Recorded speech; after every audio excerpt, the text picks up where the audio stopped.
Welcome to another edition of Let's Talk Marketing podcast, where I'm your host, Nathan Webster, and I'm excited to chop it up with you today. Today for episode 148, we're about to get it, y'all. We're going into the impact of marketing with ChatGPT with my main man, the Godfather of Marketing for PDX, Kent Lewis from Dexia. What's up, Kent? How's it going? Thank you so much for having me. Always a pleasure. Man, yes, absolutely. And before I get into anything, I want to say thank you to my first-time listeners coming onto the show. For all my worldwide consistent listeners, I want to say thank you for continuing to walk with me as I drop these diamonds. I'm glad that it's useful for you as we're about to drop some more diamonds today with ChatGPT with Kent. For those that don't know you, can you please give them a quick rundown of who you are and what you do, my friend? Yes. So the name is Kent Lewis. Day job is Chief Marketing Officer at Dexia, DEKSIA.com. You can find us on the socials as well. And if you want to connect with me, LinkedIn is always the best place. If you just do Kent Lewis, Dexia on Google or LinkedIn, you'll find me. And you can find me on the Twitter at Kent J. Lewis.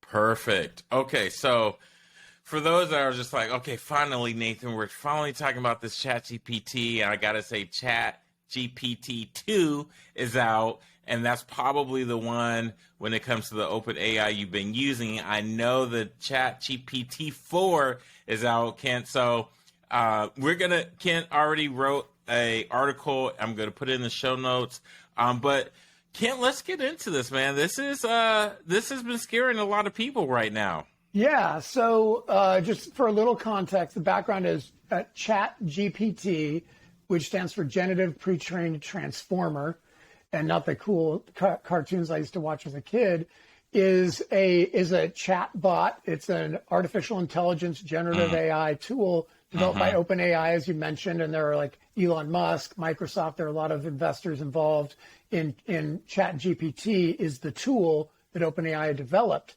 And what's remarkable about it is that it was launched in December, and it only took 5 days to get to 1 million users. Well, you're saying December 2022? Yes, yeah. And so we're only 4 months in, and they've already gone up 2 marks, like you said, from ChatGPT 2 to ChatGPT 4 as of a couple days ago. I'm sorry, I should be more specific. Basically in mid-March. It's already iterated to 4. So the difference between, I have a chart in a presentation I did that you can find on Dexia's YouTube channel.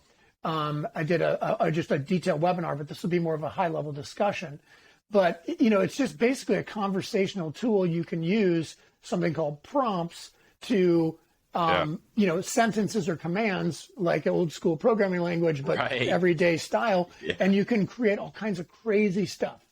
In fact, just in the last week or so, they added a bunch of prompts to your ChatGPT login so that you can do things like write an article, write a blog post that's SEO friendly. You can write product pages. You can rewrite things. Like it's limitless. And in my webinar, I have a bunch of visual examples of things I've done. But I will tell you, in short, when it comes to how much time you can save or the better quality product you can get in everyday things in our world, Nathan. So I for a senior care prospect, not active client yet, I ran keywords.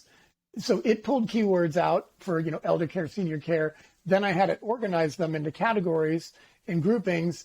Then I went to the website and had it suggest title tags and meta descriptions within proper word counts in a chart, in a graph, basically. Nice. I should say, in a grid format. I've also had it, researching certain websites for link development, find all the senior care websites in, Orlando, Florida, and give me estimated site traffic. Like, it is stunning. It does all of that, what it can do. It does all of that. Wow. So you can use pre-built prompts that people write for you that are free through this a new add-on tool called AI PRM. And it's when you log into ChatGPT, it's just right there. These are built in this tool. So you can build your own prompts, custom prompts, and then people can use them. You can make them available. And it saves the output of your chats on the left side. Then you can download them as markdown files or .md files, or you can copy paste them into Notepad, or you can just screen grab them. But that's the kind of output you can get. What does that mean for two things? There's jobs and search. So let's start with jobs. Are you going to lose your job? About the economy. Right. So are you going to lose your job to a chatbot? Probably not right now. Are there articles about how it has already impacted the job, not necessarily the economy, but the job outlook for, or even hiring or laying off workers at certain industries?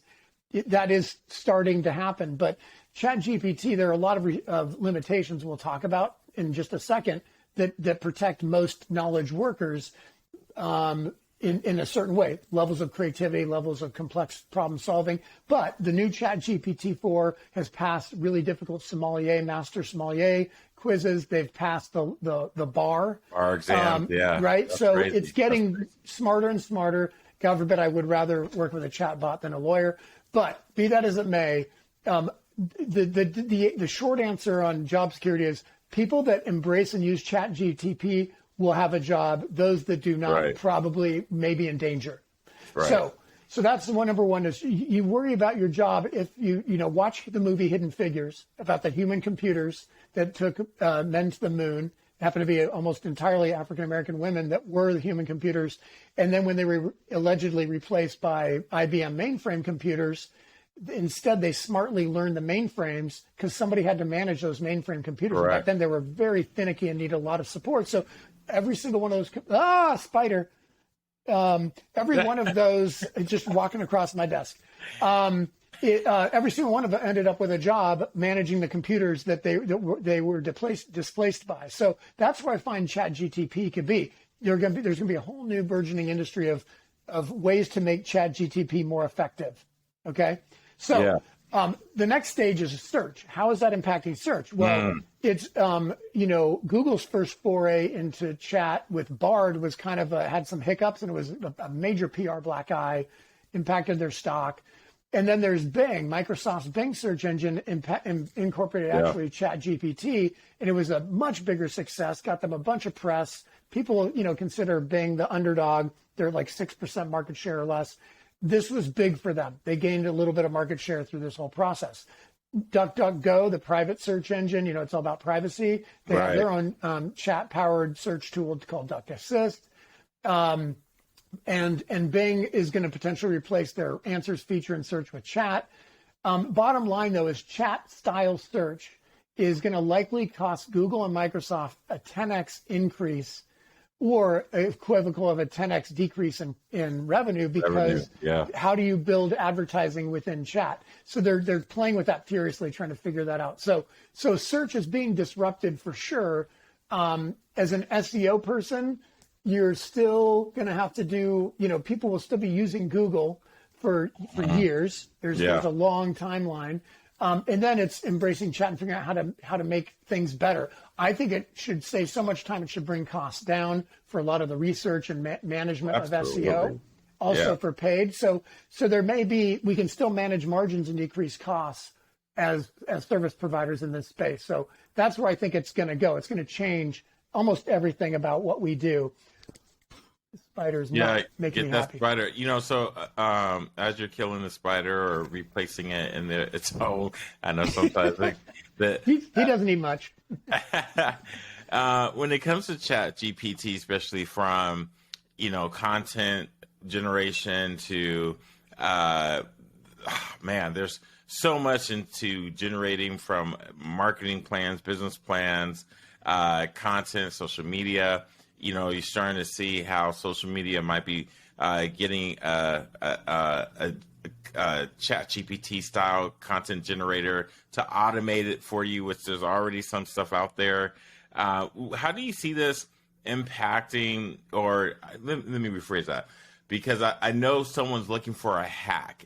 Instead of getting a consultant, a contractor, an employee, they're like asking themselves, can I just use ChatGPT? So the short answer is there are so many limitations to what ChatGPT can do. Now, there are massive improvements from 3.5 to 4 that was just, launched here in mid-March. But, previously, if you were using ChatGPT 3 equivalent, there was no information in the database to pull from after a certain, month in 2021.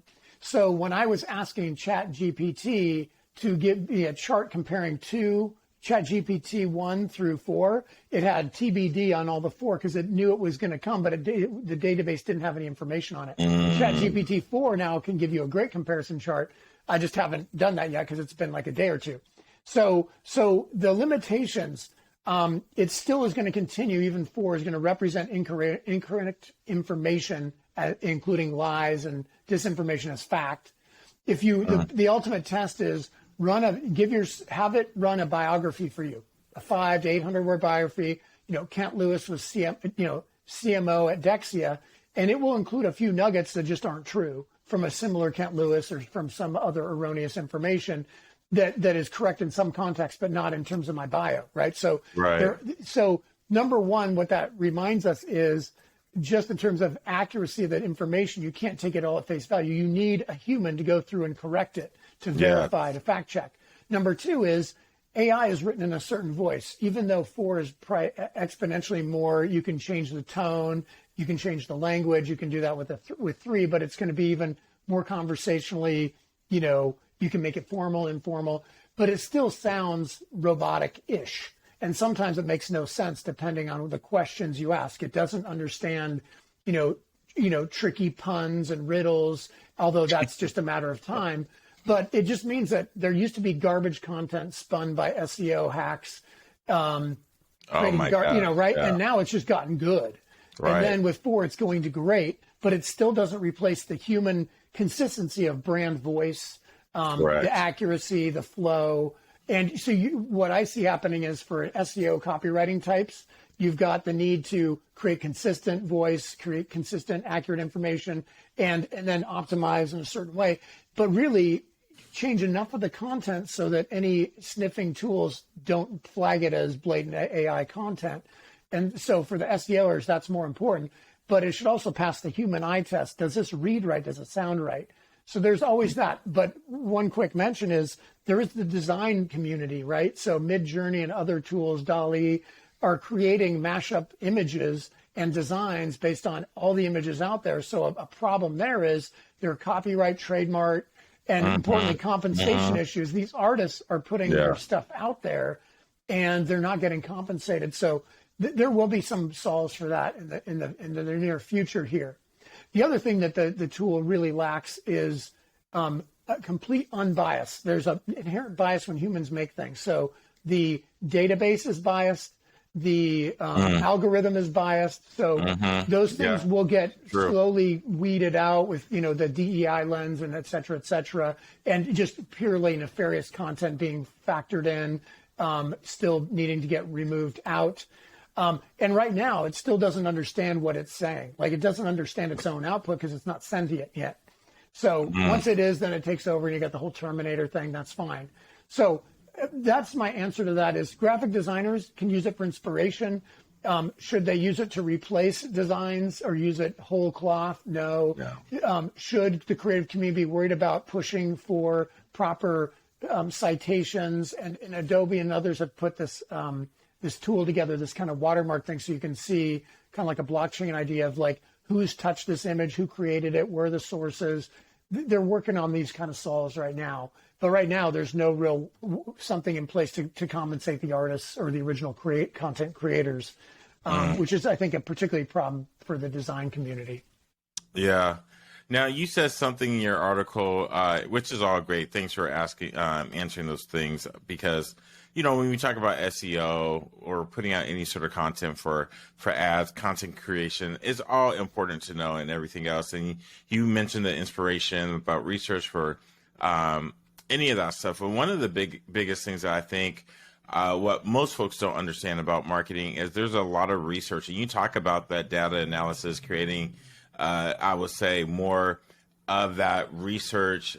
You talked about it a little bit when you were going into how to create a personal pro forma, or for small businesses that need to understand, as I always help my clients go from bricks to clicks, is like you got to have that data to help guide you to where you're going to be. And of course, you can only use so much of that data because it's pre-COVID, and now we have this issue with the slow session.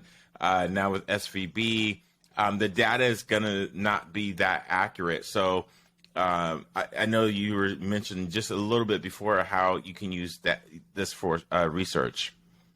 Yeah, so let me just list off, and I do this with our, what we did with Web3 and the metaverse. There are these benefits to these tools.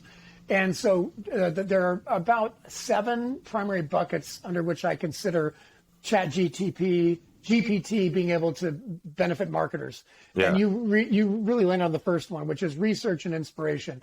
It can do research so quickly. It does pulls everything out of a database, synthesizes it, and puts it in common word or list or chart, graph format, however you want. It's not great at visualization, but it can at least structure stuff in a chart format. Mm-hmm. A graph format. No, chart. That's what I meant. So like Excel-ish. So the research side is like, I'm learning something from scratch, or I know a little bit about something, I want to learn more. Give me 800 words on this, or give me a bulleted list on that. But I think for the design side, including video, it's really a great place for inspiration. Not so much ChatGPT, but the other AI tools like Midjourney. But for just GPT, sorry, I struggle getting it right every time, is that you can find, right, you can find, for copywriters, for search marketers, it's just, there's so much good information to get you going. So, writer's block, you have a blank sheet of paper.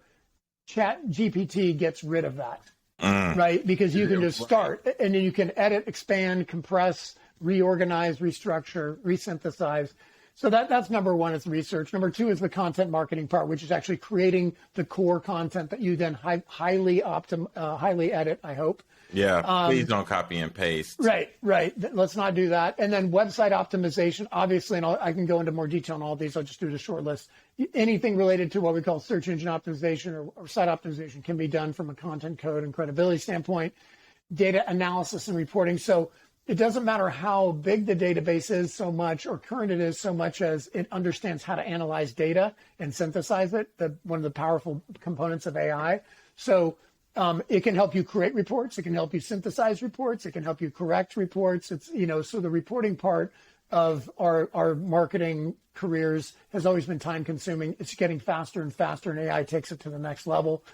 3 more, content personalization. This is the biggest, least tapped right now by everyday businesses versus large enterprises, is optimizing, personalizing emails, websites, newsletters on a person by person basis based on what information you know about them, and then overlaying your total database of content, and then creating custom emails, custom website landing pages, etc.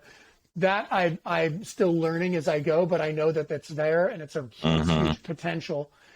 Process automation. So helping, once you identify what your process, you can even ask it for a process, or you can develop process and then put incorporate ChatGPT into that process. And then lastly is to enhance your customer service, which was originally the entire point of a chatbot, was to replace humans with customer service. And back up until recently, they were pretty bad at it. And then they got okay at it. Now they can exceptionally be virtually impossible to tell apart from a human with most standard interactions. So those are the main buckets, and I can go into detail on any of these that stand out to you. No, well, we're close to the time. It's already it's gonna be around 20 minutes. So, man, I love those 7. Again, those 7 things Kent talks about in his Smart Brief article, which I'll put in the show notes. Is 7 ways ChatGPT can level up your marketing. Kent, for maybe the last diamond nugget that you can pass on to the listeners out there, if maybe they haven't done it, or maybe they have done it, but which ways they can either start and or improve on using this system? So I would say, my leave behind nugget would be really understand what prompts can do. Because you can, I have some examples in my presentation and things I've been working on, like, anywhere from creating a simple keyword list to then organizing that list in themes to then asking it to create content based on those themes. And then once you create that content and get on your website, then having the ChatGPT actually create the title tags and the descriptions for those pages. And then you can do other deeper analysis or code creation, like give me schema markup, give me HTML or XML sitemap for this site or this page. Mm-hmm. It can do pretty much almost every job at a fundamental level. So it allows small business to do more, and it allows our professionals like us to do exponentially more, and do it faster and do it more affordably, and we can broaden our service, out to others. So it's all about testing the pre-made prompts, the AI RPM prompts, and then making your own prompts and just learning how to write them to, asking for additional information in a chart format that allows you to get things, just keep testing it and you'll be surprised. And most importantly, keep refining your searches, your commands, your prompts to get the best information, because it's iterative. It just keeps learning and it keeps giving you, you keep going until you literally have an entire a plan or a report or a fully optimized website. And I'll say for those that are out there, yes, there's so much more you can do with this, especially for marketing. Kent mentioned the sitemap. You're like, okay, what's a sitemap for? It's for SEO. It's for your website. It makes the crawlability of it easier, faster, and for your indexing to hopefully jump you up to a better organic SERP. So it stands for search engine result page. So those are the things that are required in SEO, but more than likely, you probably don't know those questions. So not to say you can't do this on your own, but I highly recommend that you still go get professional help so you can stay in your lane, stay in your value proposition, because you might not know the questions to ask. That triple darkness of what you don't know, what you don't know, what you don't know. Go get help so you don't have to feel like you have to wear all the hats. Great diamonds, Kim. For those that want to learn more of what you do, how these diamonds you drop, or like you said, webinars, YouTube, where can they find a way, one, to contact you, but also how can they find some of this great content? Sorry, I got so excited. That's a great location. Again, I think the best thing is the best resource is my LinkedIn profile. So connect with me on LinkedIn. And then the second best is actually the Anvil resource section, anvilmediainc.com. We have an insight section with white papers, articles, e-zines, ebooks, everything you would need about digital marketing. But most of my chat content, ChatGPT, Web3 is mostly accessible through my LinkedIn account and through my Twitter feed at Kent J. Lewis. Yes, that Twitter feed stays alive for now. Yep, for now. Hey, man, as always, it's always a pleasure having you on the show. Thank you so much for dropping all those diamonds. Absolutely. Thanks so much for having me, Nathan. Always a pleasure. Perfect, man. Always, always, always. Until next time, Ken, I wish you the very best. But for all my listeners out there, I also wish you the very best. And if you haven't already, downloaded the show, subscribe. If you haven't shared, share. If you haven't commented, comment. If you haven't rated it, rate it. So I want to make sure that you do one of those, and it's all free. All free. Follow us. All the links are in the show notes. Until next time, wish you nothing but the best. So dream big and Godspeed.